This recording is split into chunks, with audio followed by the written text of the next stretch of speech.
Dahil sa cute na lalaki, dalawang bakla nagsabunutan habang ang pulis na nagrespondi sa sabunutan ang mga mukha ginuraan.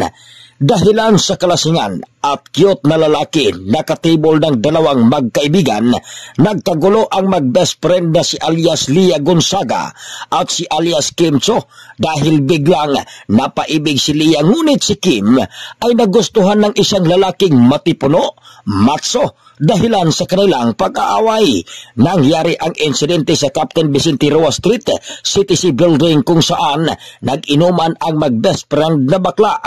Ayon sa mga pulis na nagresponde, na gusto nilang awatin ang dalawang nagsabunutan pero sa hindi inaasahan, klima ang dinura ng bakla sa pulis at minura pa kaya ipinasok sila sa silda. Ayon naman kay Police Senior Master Sergeant Genesis Babanto na maraming beses na binastos ang mga pulis, subalit ipinapairal pa rin nila ang maximum tolerance. Nandun po kami. Sa amin lang, although may mga panahon na hindi natin maiiwasan, nababastos po ating mga pulis, pero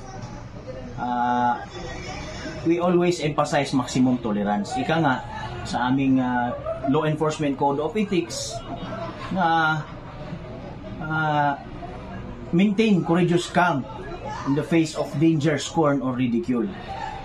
So, kahit na anong gawin sa pulis, maximum tolerance, pero yun lang. Respect begets respect, ika nga sa salita. Sa ngayon, ang dalawang bakla ay pinakawalan at hindi sinampahan ng kaso dahil tulad ng karamihan, ang ating kapulisan ay may mabuti ring kalooban. Mula dito sa The City of Golden Friendship, Cagayan de Oro, ako si K5 Rikim Sulita para sa kampiyon sa balita, serbisyo publiko at katuwaan sa Cagayan de Oro. K5 News FM.